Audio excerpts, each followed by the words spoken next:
show. Welcome to our second I don't know. M&S show. I don't know what week this is, to be honest with you. It's supposed to be the second. Yeah, we're a little bit confused. We had a beautiful preview show.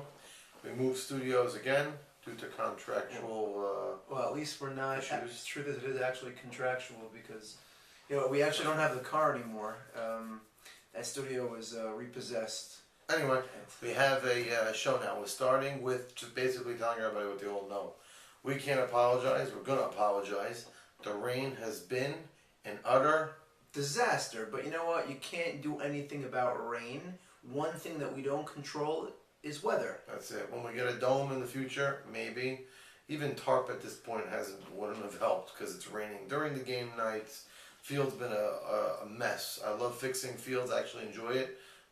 Max Today couldn't do it. Max is actually a ground screwkeeper on his spare time, and it's one of his hobbies. But today, Been rough. Couldn't even fix it. But aside for the rain, the season's gonna go on. We have makeup dates put on the schedule. To be honest, it's only July 1st today, so Sure. it does feel horrible. But everyone keep in mind that was June where that rain happened, Right. and now we're gonna start July. And truth is, Best foot forward. we only can do that at this point. But let's just take care of things from where we're at right now. That's it. And the best way we look at it is YMSL's almost done. Brooklyn League just finished, so Mabruk, A.B. Cohen Ceiling. on that sweep. Yes, we already had big 2 wins. I didn't see it, but I heard about it.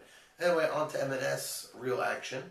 The little that we did get in, there was opening night, which we didn't even speak about that. First night's games. We had just a preview show. That's it. Right. So I feel like ages ago, but Ralph Sutton making not his debut, but his sophomore debut, his second time around. Right, so Ralph, the little backdrop on Ralph is he pitched in the league a few years ago when he was much younger. He was okay, wasn't great. And then this year he made his comeback to softball, so to speak, in the Brooklyn League, and he pitched okay. Yeah, we mentioned he grew much taller, got wider, got more mature. And now let's put it like this. Norwood actually made a draft day trade to acquire Ralph because of the scouting report he heard from his nephew David that he actually can be a winner in this league. He can throw strikes, keep the hitters on their toes, and work quickly. So one thing Isaac gave him, which every young pitcher should love, is an incredible infield defense. We spoke about Salim, Moshama, Norwood. I think it is the best defensive infield we ever had in the league. We spoke about it at length in the preview show, and it came into fruition. They really, really played great behind him, and Ralph Sutton did like he said. He didn't walk anybody, threw in some heat early. Maybe he fizzled a little bit later, but it didn't. He still threw a shutout in game 2. The defense in the outfield, Isaac Norwood was pleasantly surprised with Billy Miz. Well, I always know Billy. I play with him in Brooklyn this year. I think he's a very strong, solid defensive center fielder. He has Norwood going 4 across, and having Billy as a center fielder as the anchor is very strong. Yeah, I think they'll be fine. They'll be fine there all year round. And now they just acquired Yitz Belsh in a trade. Right, so he's going to be another one of their that should stabilize that also. So those games, we saw Isaac Norwood's team, the Jonas Brothers, came out. By the way, I predicted correctly that time. Sammy was wrong. A sweep. I don't remember it. They ended up winning 8-7 in game 1 in a 1-0 shutout. So Jack Bawabe and Ralph Sutton both pitched great.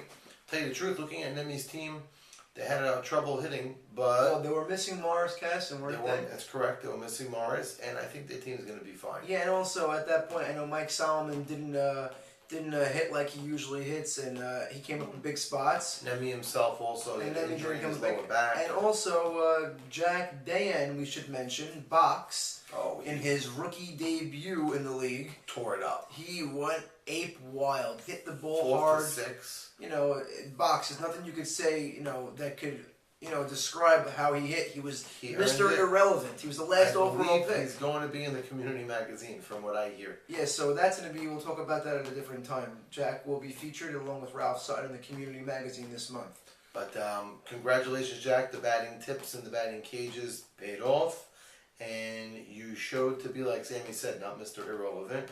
From the last pick overall, hitting the ball hard. Really. Yeah, so that really recaps the first games we had, and now let's go to this past week. Past week, I'll say game 1 would be over the last 6 years of our league, I would say it was one of the more enjoyable games to watch. Well, you know, before we talk about the game, let's talk about something that actually impacted the game in a huge way. And going into it, nobody even thought twice that it would do so. That's right. About, what was it, 24 hours before game time, I know there was a lot of talk going on. Mavora and Ray Esses and Norwood working the phones to try to make a trade. Now, little did we know, Mavora didn't really want to pitch. Something was bothering his hip, his arm. Well, not only that, Ike on his own said he doesn't mind playing outfield. No, Ike anyway was an outfielder before he pitched Right, for he's 15, been a 20 center years, fielder so for it's about not 20 like years. it's new to him. So it's something he's exploring to go back into. Well, either way, it was And, still a little head scratching because Ike was taken as a pitcher in the first round. Understood. But And- now, that being said, it looked like Ray and Ike did their homework, and they said that Mark Cohen reinvented himself as a pitcher. Listen, Mark always threw the ball hard. It was just his arm slot always got a little out of whack sometimes, and he walked a lot of people. But according to Ike and according to Ray, Mark found himself, and Ike obviously really was confident and backed his words up, and he gave him the starting role in opening night of the year. Norwood pulled the trigger with them. They made a trade. He hits Belch. Who actually was on Norwood's team Right, last so year he's that lost the reuniting. World Series. So he's reuniting with his old captain. And Isaac Norwood, from what I hear, is very happy about that. And Mark Cohen, like Sammy said, he started game 1 of the season for the average Joe. Which speaks volumes. And by the way, let's see. The one thing that was plaguing the average Joes was their outfield strength. And by putting Ike in the outfield, automatically anchors, like we said before, we were talking about the other outfield. I think it does the same exact thing to this team. It makes their team a strong defensive outfield. Well, to get into the game now, it was so much fun to watch. To fast forward, it was 4 up in the 6th. I don't want to go through nitty-gritty details, but both teams had bases loaded and less than 2 outs. The team by the name of 42, Maurice Haber's team, had 2 or 3 chances with a man on third and less than 2 outs to win the game. With either a ground ball up the middle, a fly ball, sac fly to win it. ABC baseball. Yeah, and I'm not going to say guys didn't hit the ball hard. I know Maurice hit the ball great all day. He Yeah. came up in the bottom of the 8th. Side note, I heard Maurice is hitting the ball harder than Yes. he's been hitting the ball over the last 15 years. Turn back the clock. He's hitting like the old Maurice from what we hear. He came up with bases loaded in the bottom of the 7th. Bobby Safdie with 1 added triple. They intentionally walked Jimmy Malach and Ali, Which you have to do. which you have to do because the winning run's on third. Maurice hit the hardest line drive you could possibly hit right at first base, and Ray Esses snagged that ball out of the air. Next guy, out. The following inning, this is where Mark Cohen impressed me like you wouldn't believe. This is where Mark Cohen actually makes that trade already worth Right. it for the rest of the year. Again, they had bases loaded with 1 out. David Gindy was at the plate. David Gindy was subbing for A.B. Cohen, and he did a great job doing so. Thank you for coming, David.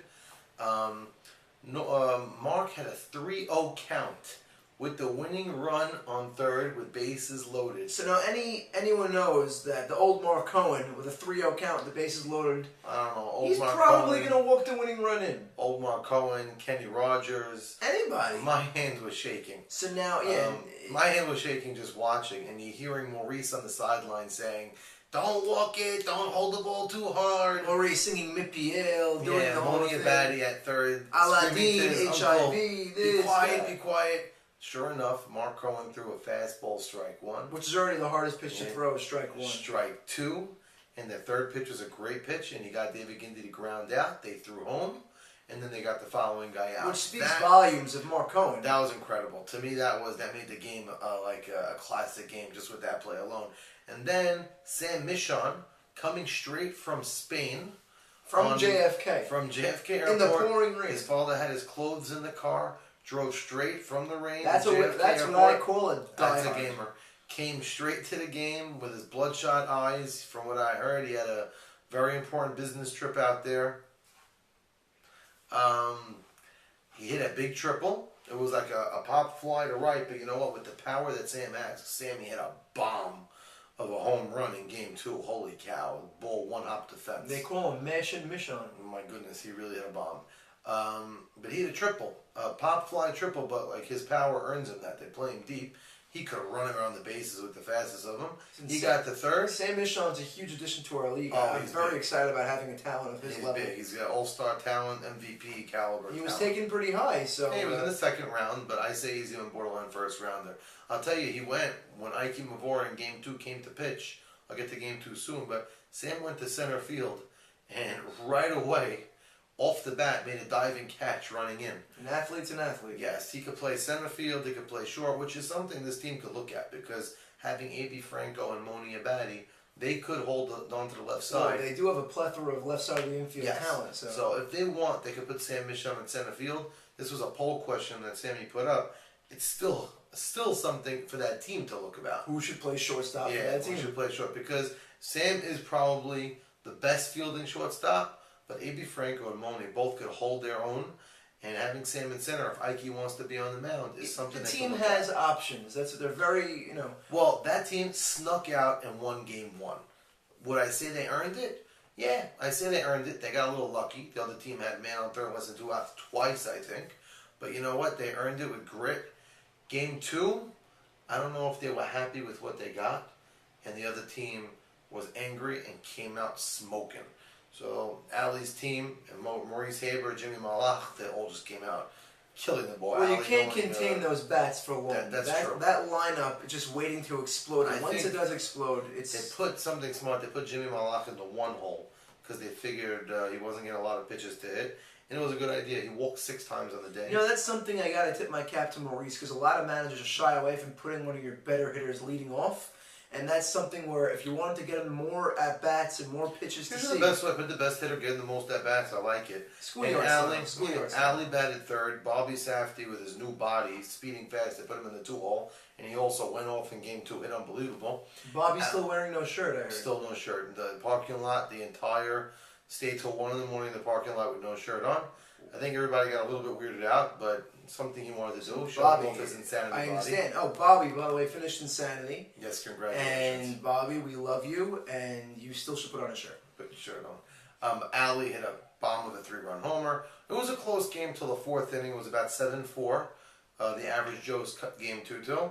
And then 42 just pulled away. Ali know a what? 3-run shot and so on. And The no way runs Game and 1 runs. went, where both teams deserved to win, I'm actually glad in a way that 42 won They Game 2 got a because split. they both deserved to win in Game But 1. So it showed to me, a couple of things glared out of my mind. Average Joes have a ton of speed. With this Daniel Labadie and Natan Safdie showed a ton of great, and then he showed some rookie mistakes. Came out his first 3 times up, line drives the other way, up the middle. He had a hustle base hit to get on. A lot of speed this kid's got.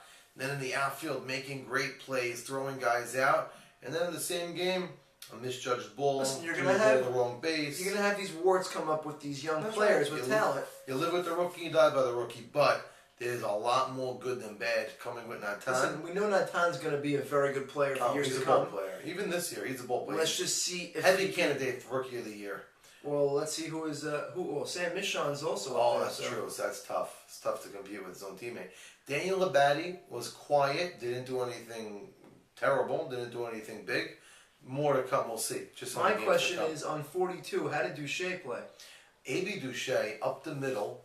You could ask anybody. Was incredible. Made every single play, and he didn't just make the play. He made it looking good. Good footwork. Planted, threw, got a strong arm in short center field. I think made Duche, every single play. I think Duche's got a bright future. He actually could play some third base. if you I ask think him to. Maurice is holding his own there, but I think he was strong in short center.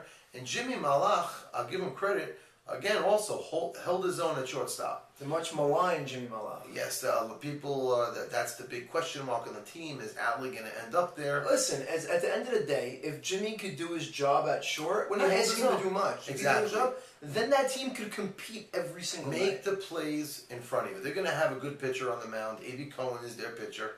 So if Jimmy makes the plays in front of him and makes the ABC have to be made play, like Sammy said, they're a title contender. Ali's in center. Bobby looked great on left. And David Beta hitting great too. Fielded great in right field. So that team... The Phantom, known as David Beta. he looked great. I'm very impressed with him. Year in, year out, he's like under the radar type of guy, and he's probably the best fielder.